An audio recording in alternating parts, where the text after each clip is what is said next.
Okay, can everyone see that, correct? Somebody let me know. Yes. Yes, sir. Yes, Yep. sir. Okay, good, good. Before I forget, a few things, and I'm glad I'm recording this. The evaluations for this class start today. You can go on the website and you can evaluate this class. I would appreciate it if you did evaluate this class to not only let me know, but let other students know how good or how bad a professor I am. Oh, don't worry about it. You know, I'm gonna give you Oh, the you that's getting an A rating plus on plus there. Don't even worry professor. about it. Oh, okay, you got brownie points. You got I'm brownie points. giving you Okay. all 10s, bro. Don't even worry. Okay, good. But I think, there are 29 students. I would love to have all 29 students evaluate me on the website. And obviously, I won't see any of these results until after the semester is over, and it's all anonymous. So you can say whatever you want, but I would appreciate it. That's number one. Number two, your exam number 4 is on April the 27th, which is a Thursday. Okay? It'll be 50 questions, just as always, with 2 extra credit, just as always, and the time limit will be 55 minutes. Because I'm going to have to go to Atlantic City that afternoon for a fight, I am going to open it up to everybody, including people with accommodations. So I'm going to time this for 85 minutes. But if you don't have an accommodation, you have 55 minutes. So I will look at the timing of the exam, but it will be open from 9 a.m. in the morning till 11:30 at night. And you can take it at any time, even with an accommodation, because the maximum time is 85 minutes. Does everybody understand that? Yeah. Okay, I did this for you because I know you're a morning person, okay? All right, it's time to go over the reproductive systems. We start with the easy one, and the easy one is the male. The female is, of course, as you know, much more complicated. But here is the male reproductive system. This is what we're talking about. We're talking about the anatomy and physiology of the male reproductive system.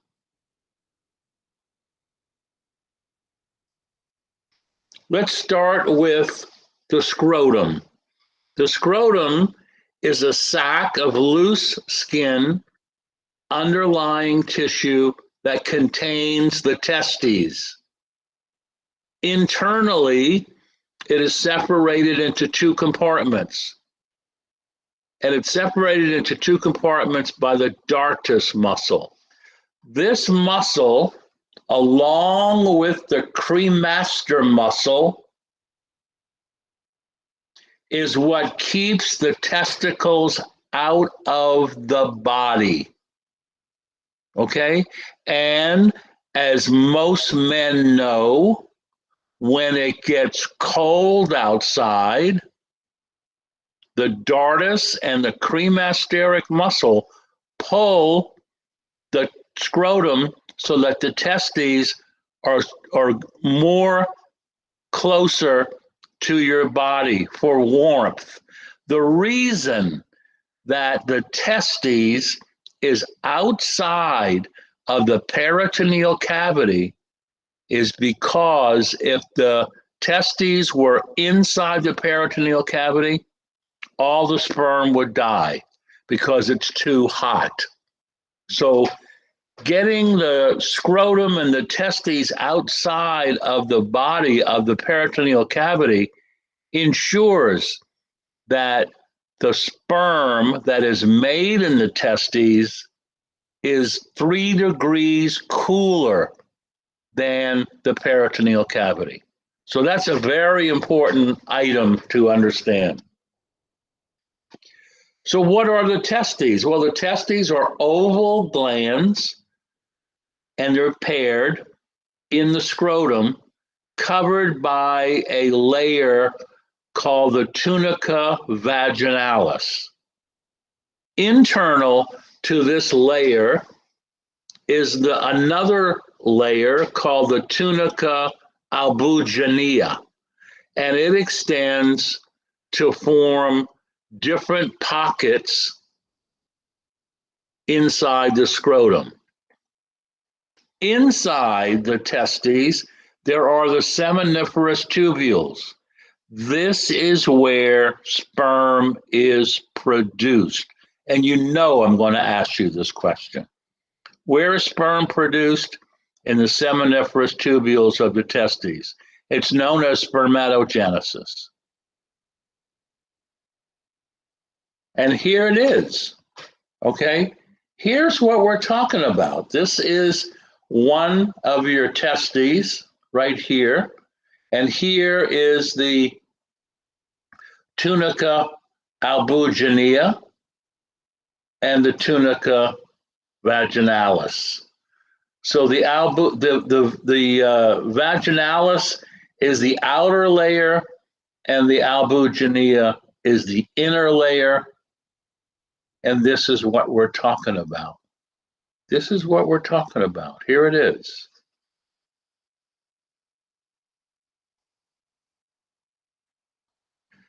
Spermatogenesis begins with stem cells. And the stem cells of sperm are called spermatogonia. And they differentiate into spermatocytes. We know them as sperm. That's what we know them as, sperm. Okay? So that's very, very important to understand.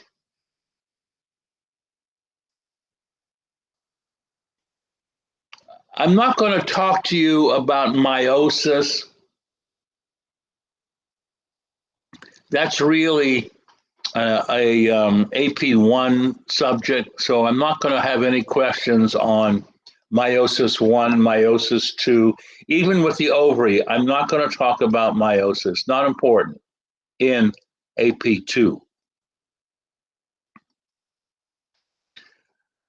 But sperm is designed to reach and penetrate the secondary oocyte.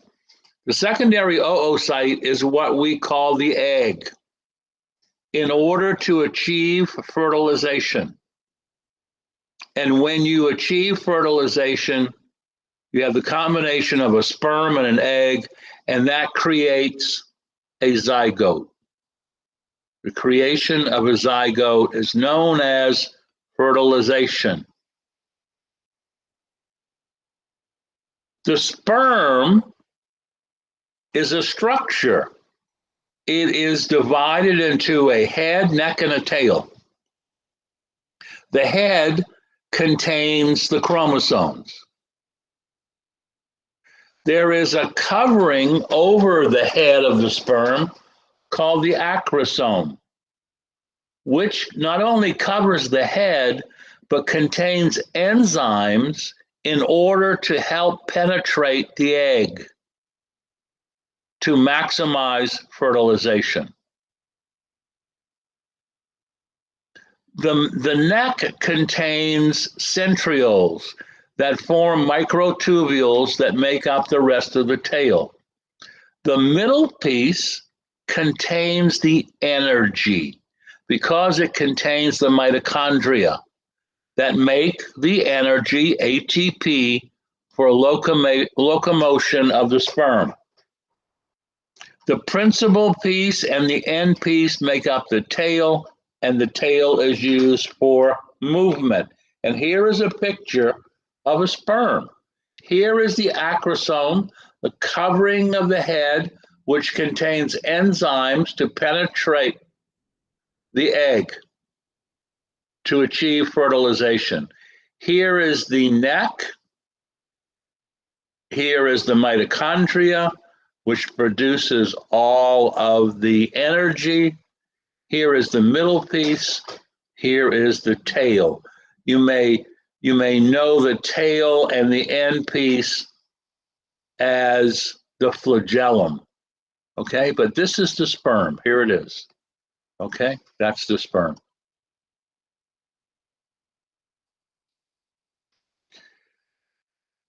We need to talk about the hormones that control testicular function. And these two hormones are LH and FSH.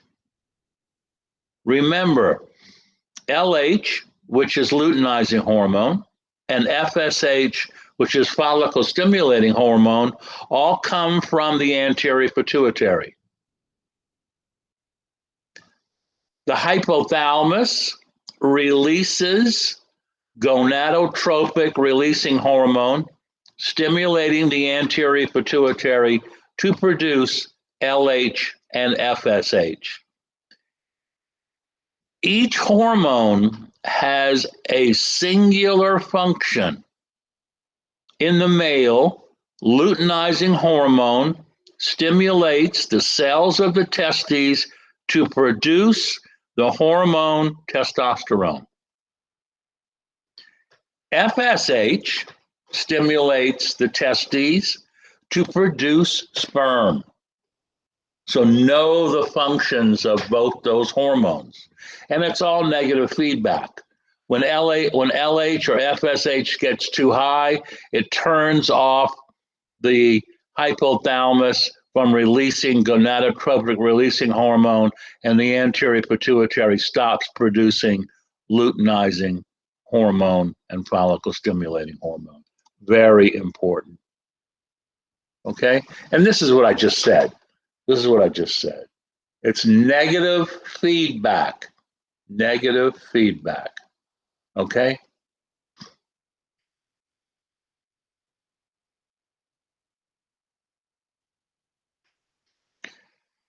Testosterone and its cousin, dihydrotestosterone, which you don't really have to know. When we talk about testosterone, that's what we're talking about. It has several effects. It affects males even before they're born. It also affects males in puberty to develop male sexual characteristics, facial hair, groin hair, enlargement of the penis, muscular development. It also develops your sexual function, and it stimulates the building of cells, mainly muscle. And it is a negative feedback system, When there's a lot of testosterone in the body, the pituitary turns off the production of luteinizing hormone. Very, very important concept. So here is the blood level of testosterone. Cells in the hypothalamus release gonadotropic releasing hormone, stimulating the anterior pituitary gonadotropic cells to produce testosterone.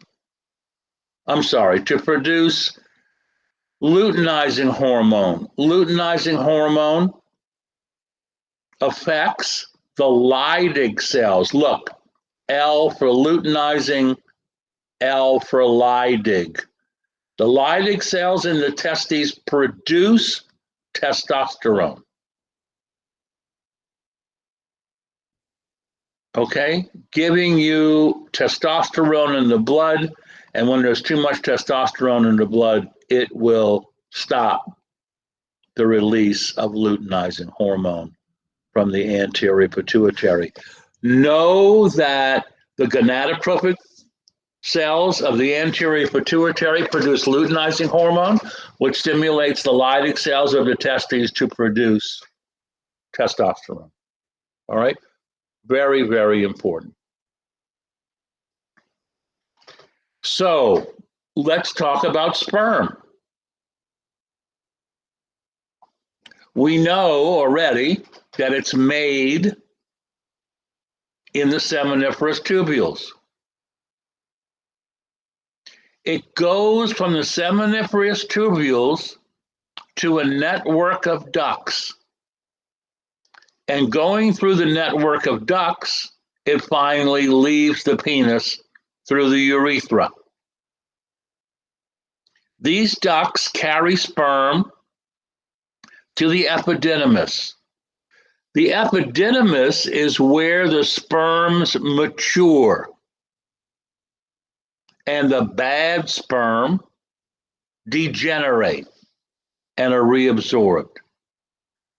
From the epididymis, the sperm is propelled into the vas deferens, otherwise known as the ductus deferens, the vas deferens. Okay, so here is kind of what we're talking about. We'll talk more about from the testes to the penis, but this is what we're talking about, okay? The vas deferens exits the tail of the epididymis and ascends toward the spermatic cord. The spermatic cord loops around the urethra and the posterior side of the urinary bladder. So let's go over this. The sperm is produced in the seminiferous tubules of the testes. It goes through a series of ducts to the epididymis. In the epididymis, the sperm matures. Only mature sperm will leave the epididymis and go into the vas deferens. The vas deferens will put the sperm into the urethra and then outside the body. That is the travelogue of sperm.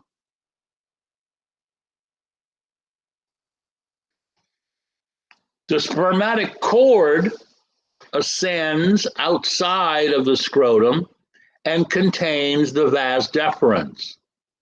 It contains also nourishing arteries and veins, nerves, lymphatic vessels, and the cremasteric muscle.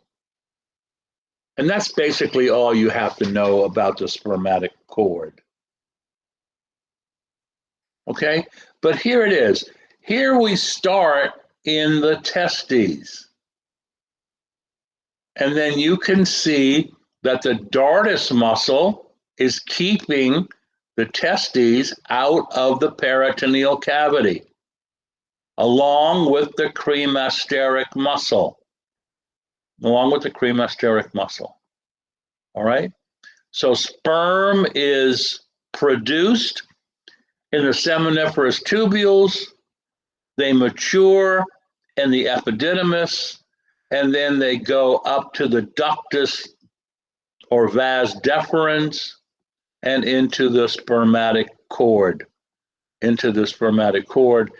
then into the penis and out the urethra. There are many ejaculatory ducts. You need to get the sperm out. And the urethra is a duct that is shared by not only the reproductive system in the male, but also the urinary system. So both semen and urine pass through the urethra. And we'll talk about semen, I think, on the next slide. Okay?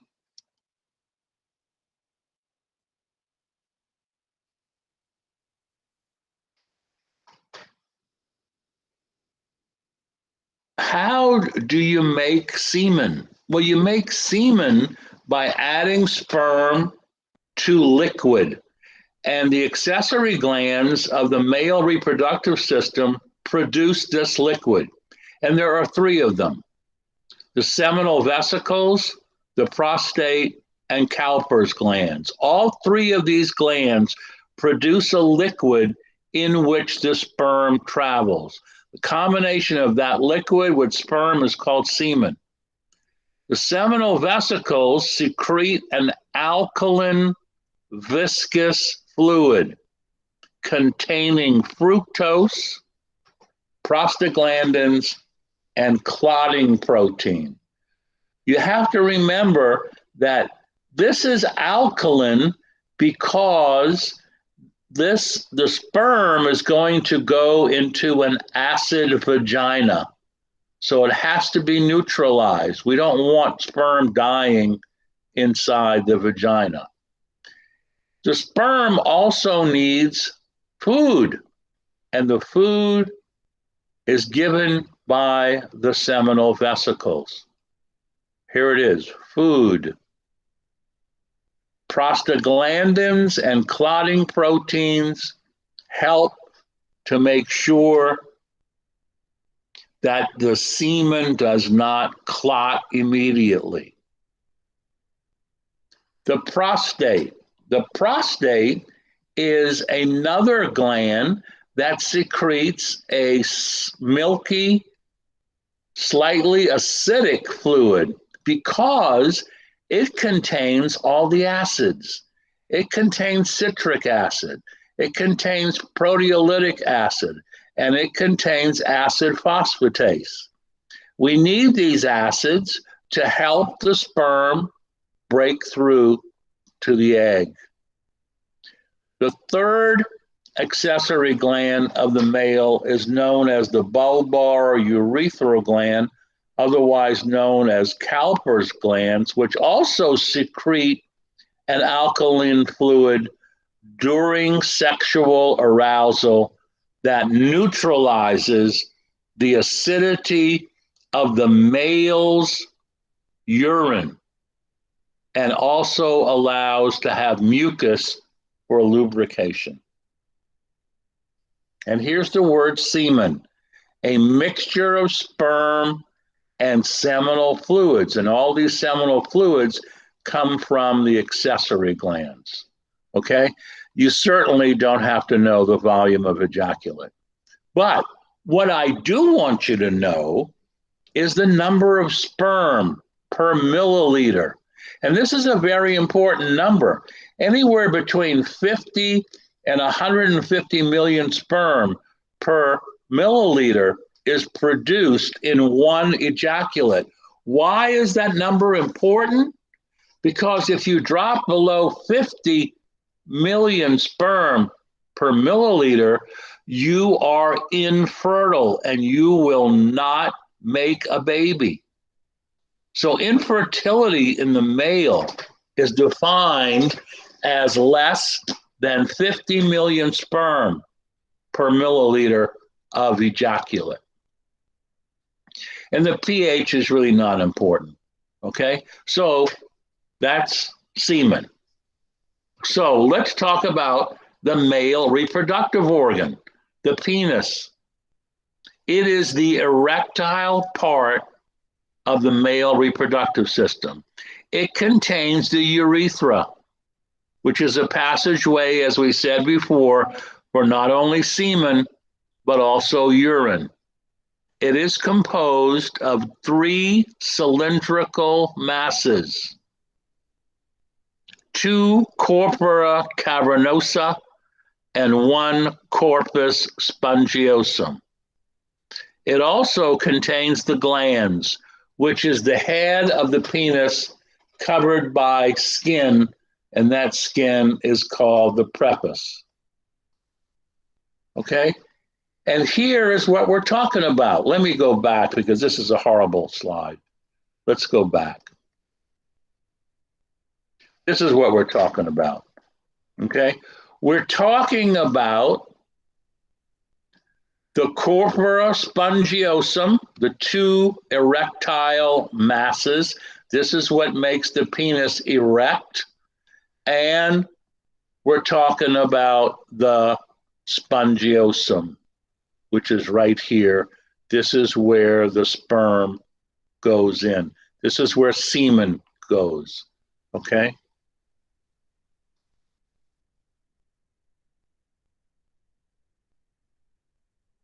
Oh, I'm going backwards. Let's go back.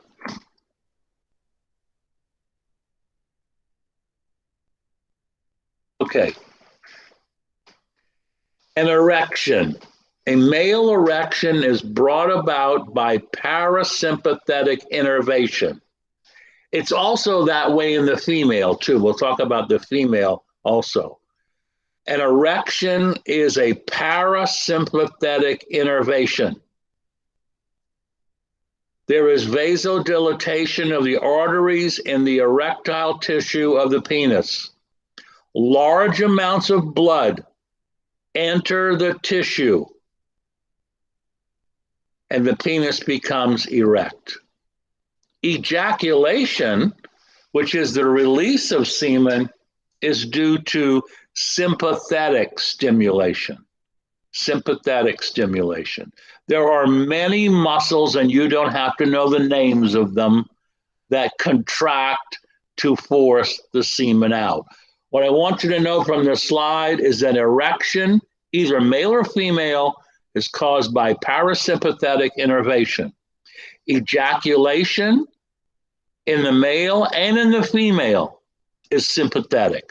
That's what I want you to know for exam number 4. All right? And there are many neural circuits involved in an erection. You know, just thinking of something, smelling something, seeing something will give a man an erection because it's parasympathetic. It's caused by vasodilatation of the arteries. But ejaculation is sympathetic. Okay? So that's important. Any questions on the male? It's funny, I never have any questions on reproductive systems. That's interesting. Okay. The much harder female reproductive system.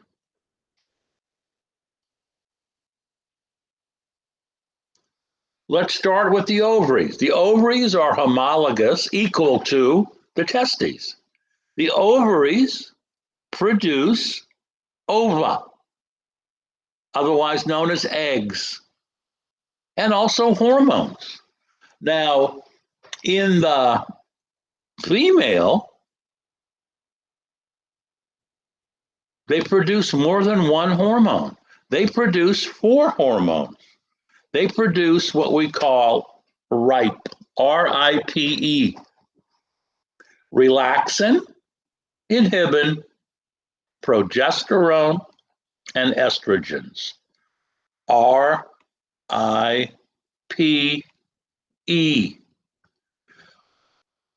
Both ovaries on both sides are supported by ligaments, and the only important ligament here is the broad ligament. And the reason the broad ligament is important, because it not only supports your ovaries, it supports your uterus. And when you are pregnant as a female and you get that back pain, it's because the broad ligament is being stretched by the enlargement of the uterus. So the broad ligament is the only important ligament involved in the female reproductive system. Here is the ovary on both sides. Here is the broad ligament. And those are the 2 things I want you to know from this slide.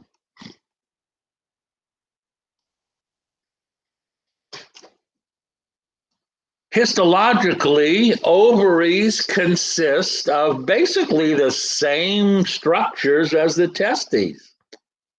It contains a tunica albuginea, which is the capsule of connective tissue.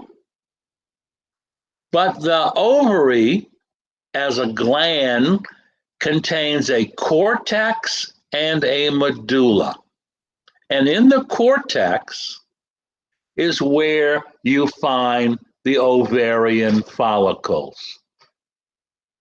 The medulla basically contains nourishment. It contains blood vessels, lymphatic vessels, and nerves. The ovarian follicles, which are in the cortex, contain oocytes in various stages of developments. They also contain follicular cells and granulosa cells. These cells are extremely important because the granulosa cells produce the egg, and the follicular cells produce, I'm sorry, I've got that wrong. The follicular cells produce the hormones, the egg, and the granulosa cells produce the hormones, okay? A mature follicle is called a Graafian follicle. And this Graafian follicle ruptures every 30 days, plus or minus 2, and releases the egg. The secondary oocyte is known as the egg. This is the one egg or oocyte that can be fertilized. And that's called ovulation. When the Graafian follicle ruptures to expel the egg, that's called ovulation. That's called ovulation. All right?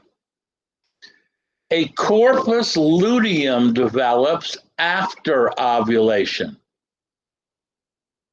And when the empty follicle produces all 4 of the female's hormones. So not only does the egg produce 4 hormones, the corpus luteum also produces the similar hormones.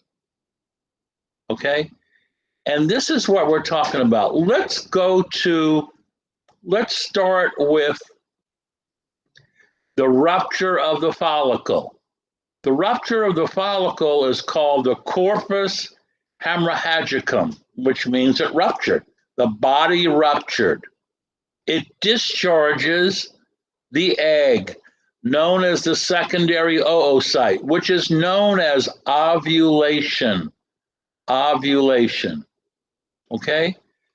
This corpus hemorrhagicum becomes the corpus luteum. The corpus luteum.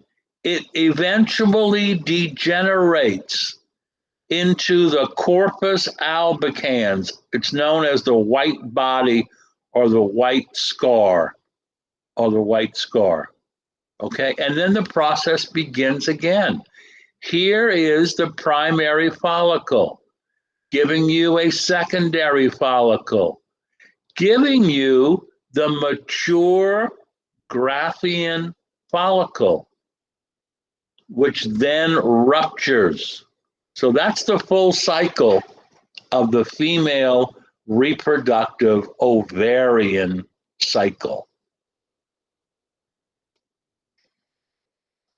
So in the ovaries, we have oogenesis. We have the formation of eggs. And it begins before the female is born, unlike the male. So this is, the male does not have this when they are born. Okay, very important, very important.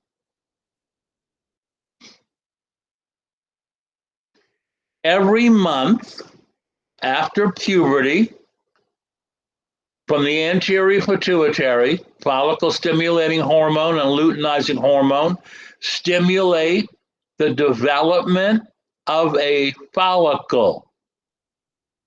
A few start to grow and develop into primary follicles, but only one reaches maturity. This is the Graafian follicle. The Graafian follicle will rupture and release the egg. That's called ovulation. Okay?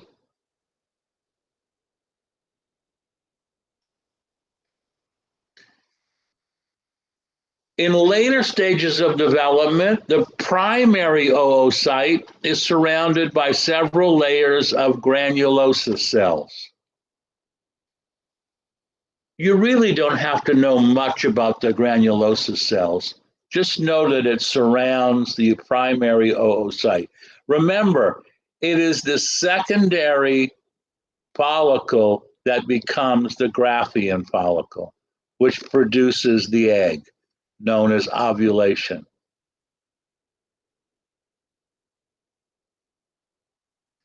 Secondary follicle becomes the mature Graafian follicle.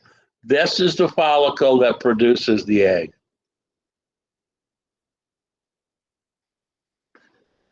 Again, I'm not going to ask you about meiosis 1, meiosis 2. That's not important. This is not important. I'm not going to ask you this. All right. But the female has two uterine tubes on either side of the uterus that extends from the uterus to the ovaries. They're known as fallopian tubes. These are the pathway for the sperm to reach the ovum and for the secondary oocytes, which is the egg, to be fertilized. The site of fertilization is the uterine tubes. That's where the sperm and the secondary oocyte meet. The end of the fallopian tubes is called the infundibulum. And in the infundibulum, there are hair-like projections called fimbria. And the ampulla is the widest portion of the tube. Here we have it. Here we have it. Here is the fallopian tube. Here's the uterus. Here's the whole thing is the uterus. Here is the fallopian tubes. Here is the ampulla. Here is the infundibulum. Here is the ovary. Fertilization takes place in the fallopian tubes. The uterine tubes have three layers, and they all have three layers. They have a mucosa, a muscularis, and a serosa. Okay? So you're constantly moving the egg. If it becomes fertilized, you're constantly moving the zygote. So there is movement in these tubes.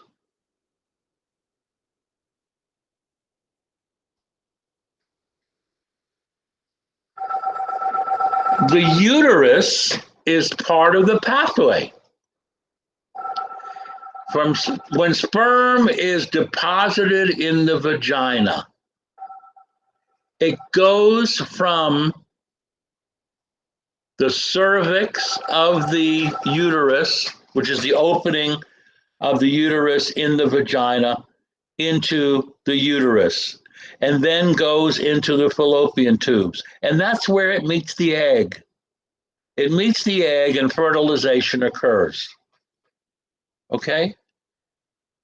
And then the fertilized egg backtracks and implants into the walls of the uterus. So the walls of the uterus is where implantation of the fertilized ovum occurs. Very, very important. Fertilization is in the uterine tubes. Implantation is in the uterus itself. Okay? And this is what we're talking about. We're talking about the interior body of the uterus itself.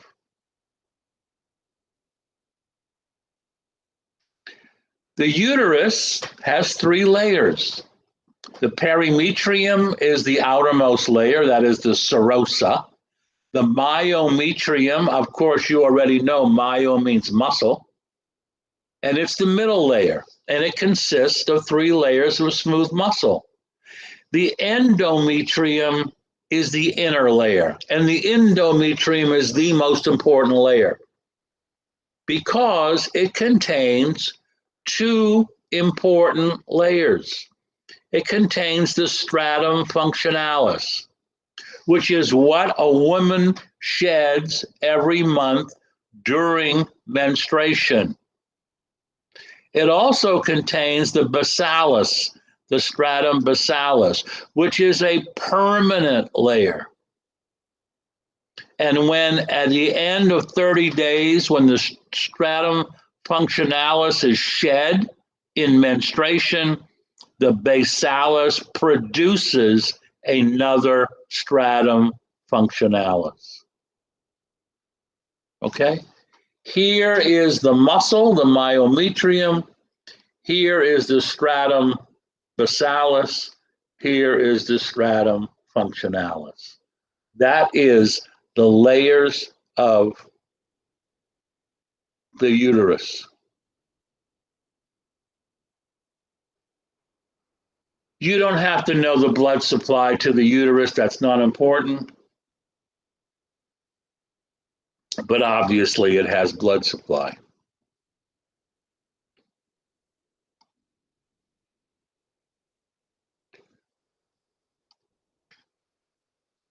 The vagina, a fibromuscular canal lined with mucus that extends from the body's exterior into the cervix. Here is the vagina, all the way into the cervix, which is the beginning of the uterus. The cervix is where doctors will perform a pap smear because that is the outer layer of the uterus extending into the vagina. The mucosa of the vagina is continuous with the uterus.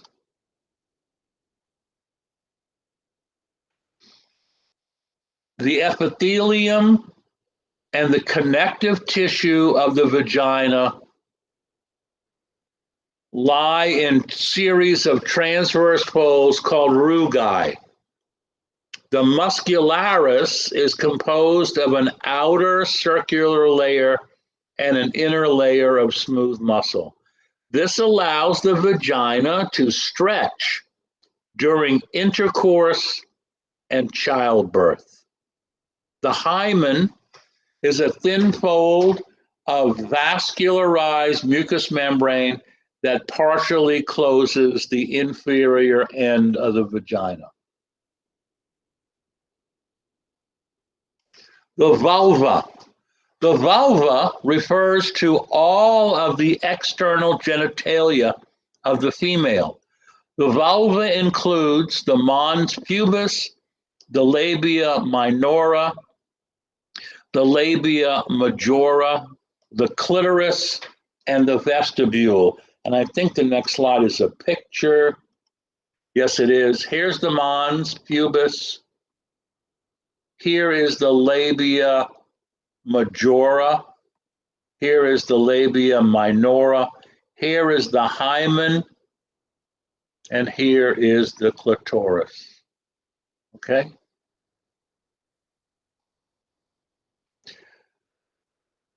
Just like the male, The female has accessory glands.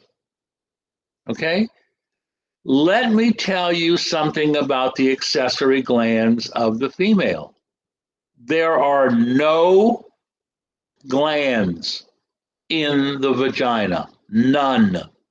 All of these glands are on the outside of the vagina, and they are the Skene's glands and the Bartholin's glands. The Skene glands secrete mucus and is homologous to the prostate in the male. The Bartholin glands also secretes mucus, and this is what we refer to as lubrication during sexual arousal. And this is homologous to the Cowper's glands of the male. Okay? Also, you have the bulb of the vestibule and the clitoris. The bulb of the vestibule during sexual arousal will erect the clitoris. It is similar to the erectile tissue of the penis. Okay? So here is what we're talking about. We're talking about the clitoris, the vaginal opening, and the glands. The Bartholin's glands right here, and the other glands that really aren't on this slide. All right? So, what organs or structures are similar in the male and in the female? The reason this has become extremely important today is because of transgender surgery. You need to know the equal structures, that word is homologous, in the male and female. Ovaries in the female are similar to testes in the male. The egg or ovum is similar to the sperm cell in the male. The labia majora, the major lips of the vagina, is equal to the scrotum of the male. The labia minora, the minor lips, is equal to the spongy urethra in the male. The clitoris in the female is the glands. This is the erectile tissue of both the female and the male. The paraurethral glands is the prostate in the male, and the greater vestibular glands of the female is the bulbourethral glands of the male. So those are the homologous structures.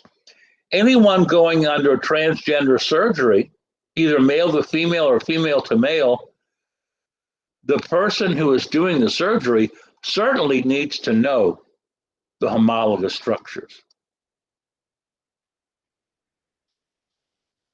The female has breasts. The medical term for breast is mammary glands. They're located in the breasts.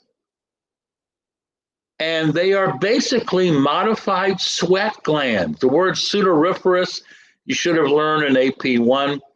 They are modified sweat glands, but they don't produce sweat. They produce milk. They produce milk. Okay? You don't have to know how many lobes in each mammary gland. That's not important. But you should certainly know that the skin around the nipple is called the areola. I think there's a picture. Yes, there is. Here is the areola. It's a dark pigmented area around the nipple. Okay? And this is where milk is produced and ejected. Here is definitely the nipple and the areola. All right? Just to make sure you people are awake, tell me which hormone from the anterior pituitary allows the breast to produce milk.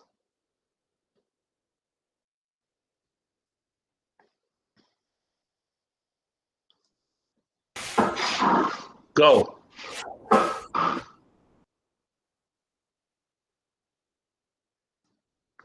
Kennedy. Prolactin. Excellent. Excellent. Very good. Very good. All right. I want Maddie to tell me which hormone produced by the posterior pituitary allows the milk to be ejected.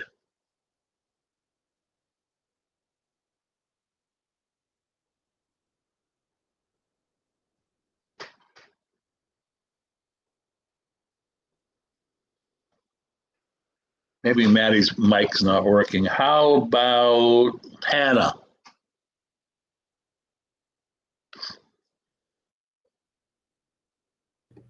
I'm here. What was the question? The question is, what hormone from the posterior pituitary allows the breast to eject milk when a baby suckles?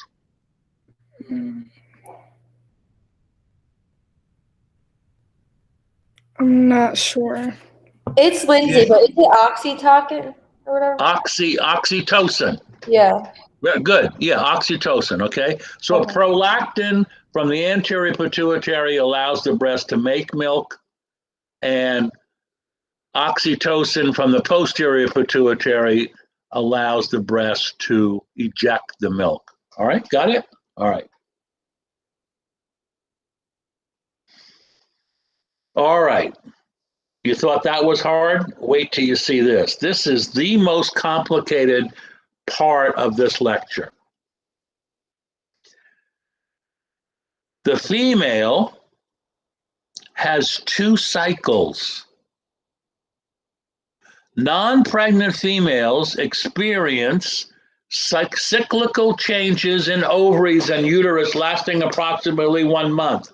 As a woman, you know that. The cycle involves oogenesis, the production of eggs, and the preparation of the uterus to receive a fertilized ovum. You have 2 cycles. You have an ovarian cycle, which includes the changes that occur during and after the maturing of the egg. And you have a uterine cycle, involving the changes of the endometrium that prepare it for implantation of the developing embryo. So females have an ovarian cycle and a uterine cycle. And the reason you shed your stratum functionalis every month is because it starts over every month. And that is very important to understand. Okay? What are the roles of the hormones? I told you that the ovaries produce 4 hormones. They produce relaxin, inhibin, progesterone, and estrogen, RIPE. Let's look at estrogen. Estrogen promotes the development and maintenance of female reproductive structures and secondary sex characteristics. Estrogen lowers blood cholesterol. Estrogen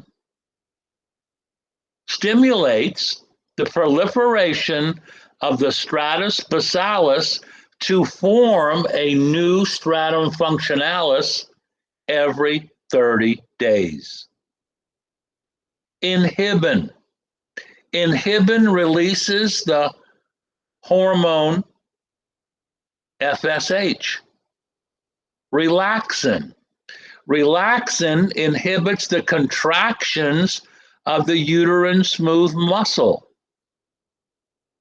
But during labor, it increases the flexibility of the pubic symphysis and dilates the uterine cervix.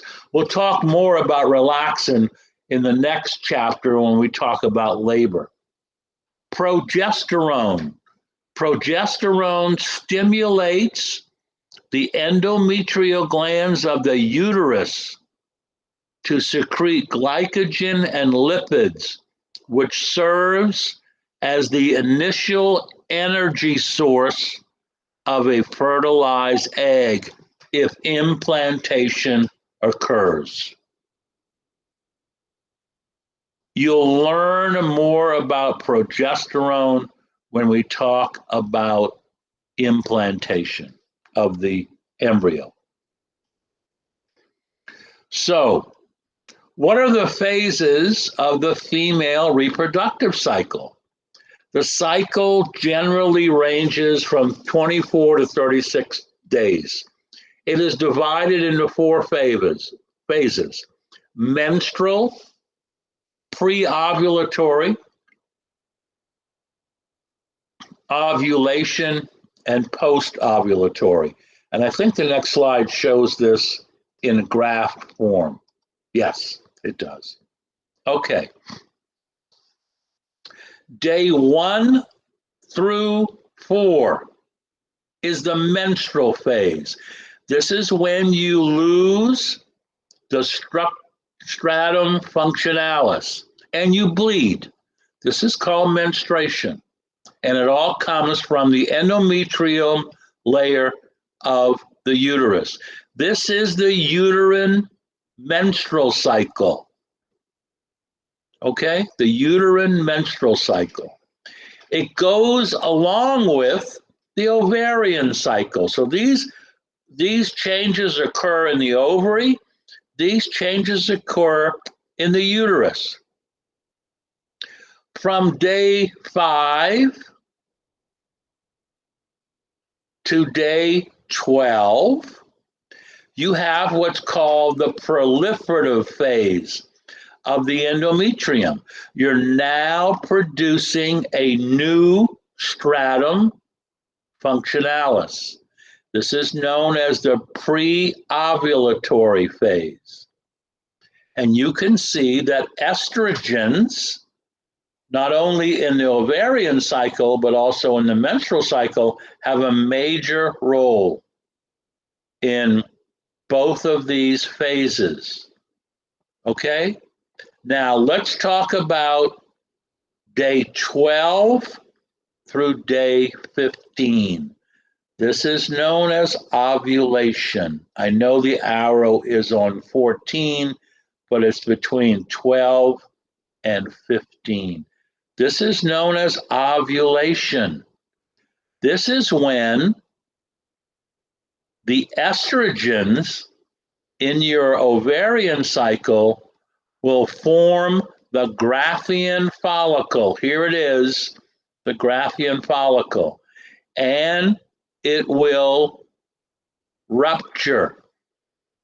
When it ruptures, it's called the corpus hemorrhagicum. It produces the egg, the secondary oocyte. This is what can be fertilized. Only one of these lies around, and it's between day 12 and day 15. This is the time to get pregnant if you want a baby. If you want a baby. Okay?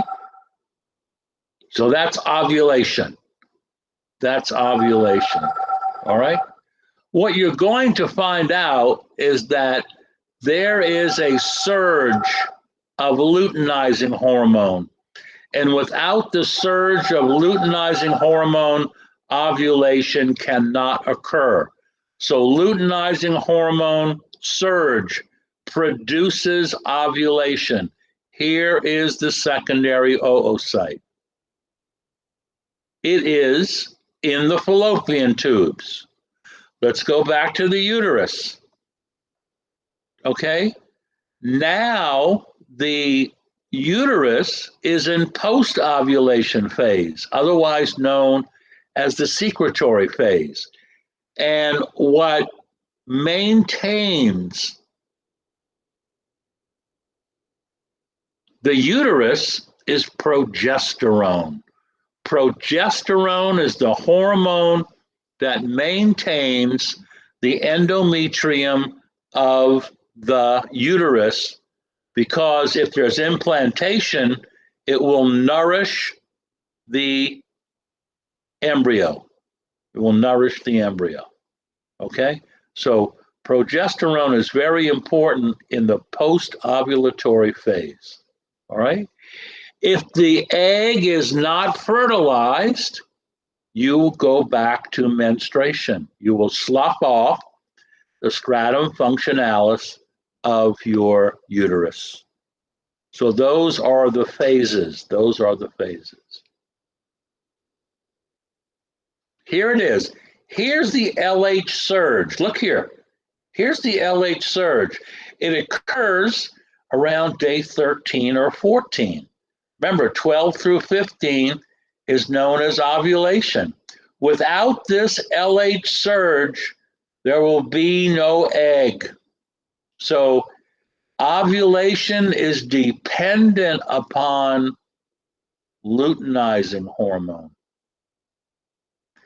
The maintenance of the uterus is because of the high levels of progesterone. High levels of progesterone. That's important. Multiple feedback mechanisms. We'll talk about feedback mechanisms when we talk about birth control.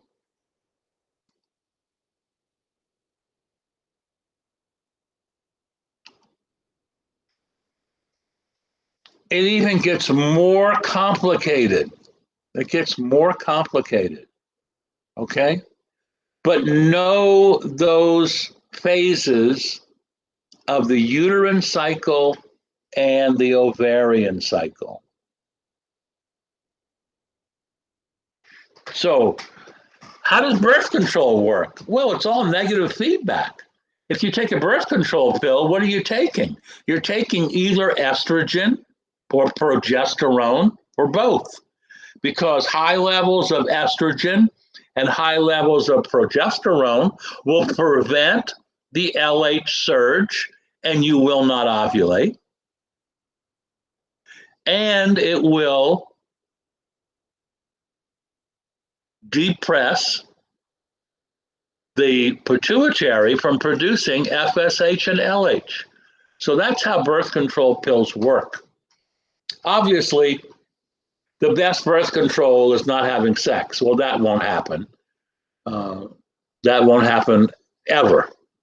It's amazing to me how many times I've been in the emergency department and seen a 12-year-old or a 14-year-old come in with abdominal pain, not knowing they're pregnant, and I deliver their baby. So abstinence works, but it is a hard thing to abstain.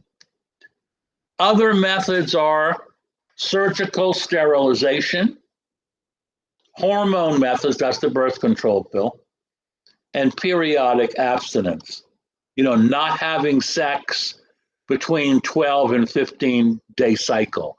You know, look at your cycle, and if you don't want to get pregnant, you can have sex not between the 12 and 15-day ovulation cycle. All right. There are many, many birth control methods, many, many. It's all according to what your beliefs are. Tubal ligations, vasectomy. By the way, vasectomy in a male, this is the word here. The reason it's called vasectomy is because the urologist cuts the vas deferens. If you cut the vas deferens in the travelogue of the sperm can't get into the spermatic cord. Or you can ligate your tubes if you are a female. But remember, you have two fallopian tubes, so you have to do this bilaterally. And there are many birth control pills, thousands of them to be exact, okay? You can also use intrauterine devices the copper T. You can use spermaticides to kill the sperm.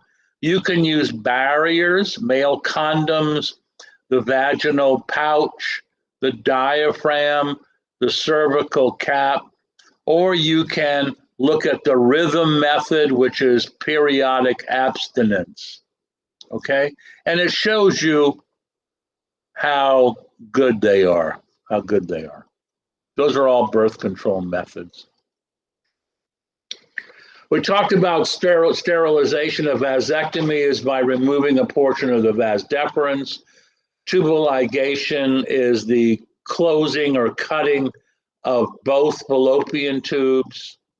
And you can also put in a metal coil in the uterine tube to produce scar tissue so that the embryo cannot implant. Many, many hormonal methods. I'm not going to ask you each one. It doesn't make sense. All right. But let's talk about emergency contraception. What happens if you're out at a bar as a woman? You meet someone, you have too much to drink, and you are not on any contraceptive mechanisms, and you have unprotected sex. If you have unprotected sex and are worried that you're going to be pregnant, you have 72 hours after unprotected intercourse to take what's called emergency contraception. And you can buy these pills at any pharmacy without a prescription. You can go to the pharmacy and buy it, take the pills, and 99% of the time you will not have a pregnancy. What's magic about the 72 hours? What's magic about the 72 hours is that sperm lifespan in the fallopian tubes is 72 hours. Okay? So fertilization takes 72 hours to give you a fertilized egg. That fertilized egg then goes from the fallopian tubes into the endometrium of the uterus and implants within 7 days. So it's 7 days for implantation and 72 hours is the life of the sperm. That's why emergency contraception is within 72 hours. Many barriers, we talked about male condoms and such. Periodic abstinence doesn't work. You're wasting your time.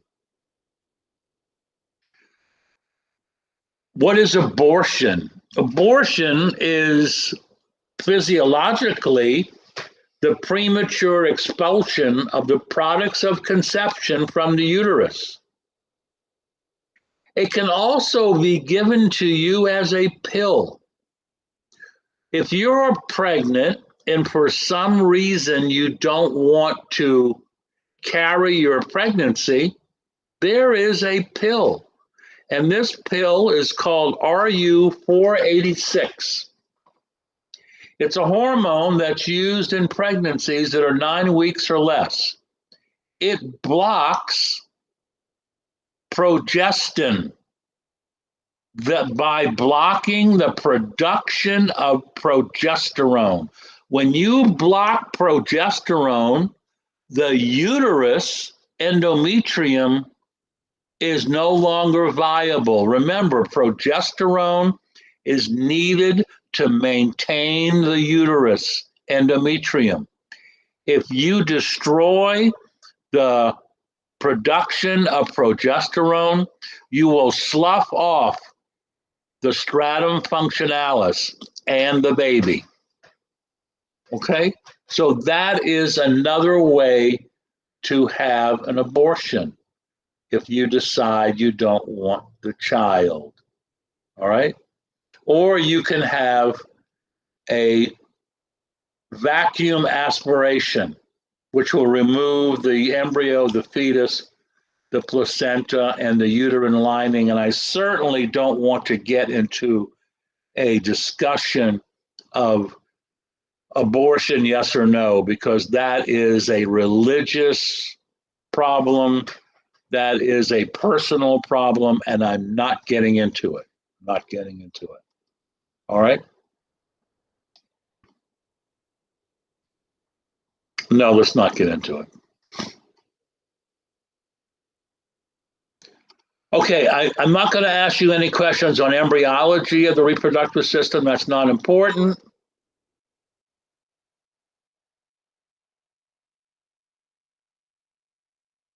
But I certainly am going to ask you questions on the aging of the reproductive system. You know, a 60-year-old woman can't have a baby. Why not?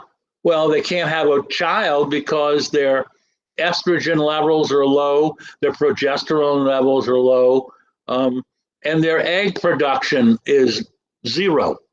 They have reached menopause. You can't have a baby when you reach menopause. But who can have a baby? Well, I've delivered a baby in a 12-year-old. And the documented earliest age that I've ever seen is 9 years old. Okay? But you cannot become pregnant until you have reached puberty. Until you have reached puberty. All right? Males begin to produce sperm. Females enter the beginning of menstruation, and that beginning of menstruation is known as menarche. All right? Professor, Yes. have you ever heard of the case? I think it was in Peru, and the girl was 5 years old and she had the baby. Yeah, I think that's not true. I think that child was 9 years old.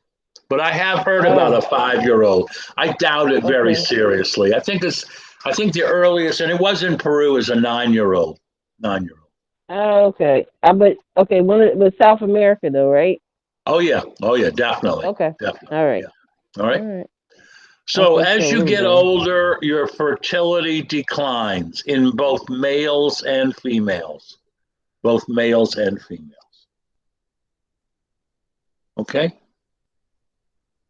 Here are some of the diseases or problems with homeostatic imbalances in the reproductive system. Testicular cancer. Testicular cancer occurs in young males before the age of 30 and is normally cured by taking out the testicles. Prostate disorders. It is very common for a man over the age of 60 to have benign prostatic hypertrophy. They get up at night and go to the bathroom. It is very common for a man over the age of 50 to have erectile dysfunction, but Pfizer has cured that. Pfizer invented Viagra. It can raise the dead, literally. It can raise the dead, okay? And it is now, well, not anymore, but a few years ago, Viagra was the #1 most requested pill by a man, okay?